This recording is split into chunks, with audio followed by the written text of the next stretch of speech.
Rapidement, avant notre première pause. Oui, alors c'est vrai et pas vrai ce qui vient d'être dit, parce qu'il faut quand même rappeler que 60% du prix à la pompe, c'est des taxes et autres qui vont effectivement à l'État. Donc, certes, il ne faut pas creuser le déficit parce qu'on a bien vu, alors, nos taux d'emprunt ont explosé. On a pour la première fois de notre histoire la charge de l'intérêt de la dette est le premier poste de dépense de l'État, donc devant le budget de l'éducation nationale. Ça, c'est quand même particulièrement majeur. Ça veut dire que si effectivement on ne tient pas nos objectifs de déficit public, etc., alors on a un vrai problème au niveau de notre dette. Donc le gouvernement est extrêmement contraint. Néanmoins, comme on l'a dit, les certificats d'économie d'énergie, c'est quelque chose, c'est de l'argent qui ne va pas dans la caisse de l'État. C'est 17 centimes à la pompe et qui va dans des travaux de rénovation énergétique que la Cour des comptes elle-même nous dit qu'il y a des fraudes, que c'est mal contrôlé et que c'est pas efficace. Donc là-dessus, il est clair, nous on avait sorti une étude là-dessus il y a plus d'un mois avec le millénaire, c'est une proposition qui est en train de monter, qui est une proposition de bon sens pour au moins, disons, 6 mois, 9 mois, permettre de baisser de 17 centimes ce prix à la pompe. Et c'est crucial. Pourquoi ? Parce que justement, comme on l'a entendu dans tous vos témoignages, aujourd'hui les Français consomment moins, changent leurs habitudes. En fait, pour certains, ils ne vont pas aller travailler. Parce que si en fait ça vous coûte plus cher d'aller travailler que ce que vous gagnez, vous arrêtez de le faire. Et ça, du coup, c'est des recettes en moins pour l'État. Donc le gouvernement doit changer d'optique, se dire, OK, qu'est-ce qui est la politique qui permet d'être le mieux au niveau de l'économie globale en termes de... Et donc du coup, c'est de aussi conserver l'activité. Et pour ça, il faut baisser le prix à la pompe. Ben voilà, Florian, j'ai remercié, c'est ce que vous disiez. Certains se privent, certains ne vont pas aller travailler, d'autres se privent de déjeuner. Enfin voilà, on en est là. Et puis il y a Emmanuel Macron qui dit non, il n'y a pas de souci, il n'y a pas de crise, ça va aller, il n'y aura pas de pénurie de carburant. Mais c'est terrible parce que ça, c'est la réalité. C'est sur les Français, on n'invente rien.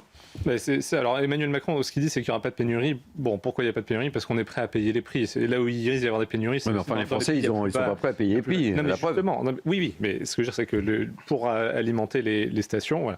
Et là, ce que vous dites, c'est ça, justement, c'est effectivement que les Français changent leurs habitudes, changent et consomment moins. Et en fait, c'est ça. Et donc, s'ils consomment moins, sachant que notre économie, c'est 55% de la consommation des ménages, on va, en fait, si ça continue comme ça, et que le gouvernement ne réagit pas en prenant les mesures de bon sens, la suspension des CE, la suspension de la surtaxe sur la TICFE, etc., ça, c'est des choses qu'il faut mettre en place pour éviter de rentrer dans une spirale récessive, en fait. Parce que si on consomme moins, il va y avoir moins de recettes de l'État, il va y avoir donc plus de baisse de dépenses, et c'est un cercle vicieux qui peut conduire à une vraie récession. Et climat des affaires, moins 3 points en avril, c'est voilà.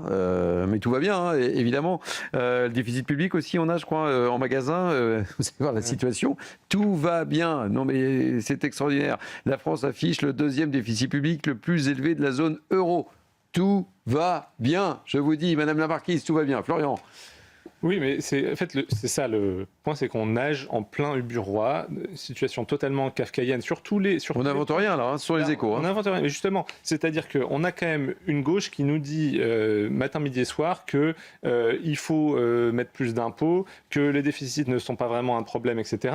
Là, on a les chiffres, donc la France a les niveaux d'imposition le plus élevés d'Europe, avec 57,2% de dépenses publiques en part du PIB. Ici, deuxième déficit public le plus élevé. Donc, c'est-à-dire que selon cette logique-là, on devrait être le pays le plus riche d'Europe, de très loin. C'est évidemment pas le cas. Le moral des patrons, on le dit, mais il y a surtout l'indice de consommation des ménages qui est sorti, l'INSEE l'a sorti hier. On est à 84, la confiance des ménages. La moyenne, c'est 100. Donc, on est vraiment très, très bas. C'est pour ça qu'il y a un vrai risque, là, d'un point de vue macroéconomique, sur l'économie française d'ici la fin d'année. Et juste pour revenir sur le logement, parce que pour dire l'absurdité, c'est-à-dire en fait, le gouvernement, et je pense nos fonctionnaires, ont complètement oublié le concept de loi d'offre et de la demande. Donc, ils disent on va interdire la location de certains logements. Donc forcément, s'il y a moins d'offres, les prix vont augmenter. Et du coup, on dit ah mince, les prix augmentent. Du coup, les gens peuvent plus se loger parce que c'est vrai que les dépenses contraintes, c'est terrible. Donc qu'est-ce qu'on fait ? On va encadrer les loyers, on va interdire les prix de montée. Et donc du coup, qu'est-ce qui se passe derrière ? Les propriétaires, ils disent moi, c'est pas rentable, donc je ne vais pas louer. Évidemment. Ceux qui disent je fais un investissement locatif, je construirai. Et donc du coup, il n'y a plus de construction de logements. Et c'est pour ça aussi qu'on est dans une situation absurde où en 25 ans, les prix de l'immobilier à l'achat ont triplé, les prix des loyers ont augmenté c'est 25% sur les dernières années, et juste pour dire, tout est lié, c'est-à-dire qu'on a une situation où les prix du logement augmentent, c'est une dépense contrainte, les prix du carburant augmentent, c'est une dépense contrainte, les prix de l'alimentation augmentent à cause de l'augmentation des engrais, etc., c'est une dépense contrainte, et de l'autre côté, on taxe toujours plus. Bien sûr. Les impôts en 2025, et les budgets n'ont été bouclés que par des hausses d'impôts. Or, les Français, et Alexandre Jardin disait au début, c'est l'écart entre le brut et le net n'a jamais été aussi élevé en France, et donc forcément, on a à la fois tout qui augmente et les salaires qui baissent.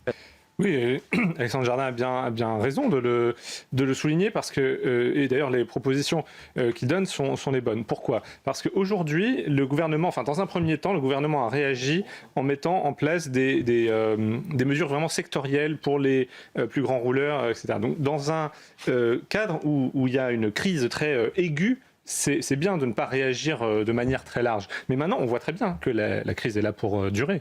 Le prix à la pompe, c'est pas demain qui va rebaisser. Ça va durer des mois. Et donc, c'est pour ça qu'il faut changer complètement de manière de voir les choses. Regardez, au niveau systémique, on l'a bien entendu dans vos témoignages. Dans vos témoignages, les Français, ce qu'ils disent, c'est je ne prends ma voiture plus que pour aller au travail et aller faire mes courses. Je ne vais plus, par exemple, faire des loisirs. Je ne vais plus bouger. Et donc ça, c'est de la consommation en moins. Or, 55% de notre économie, c'est la consommation. Donc là, on va droit devant d'une récession. C'est pour ça qu'il faut effectivement baisser les prix à la pompe pour tout le monde.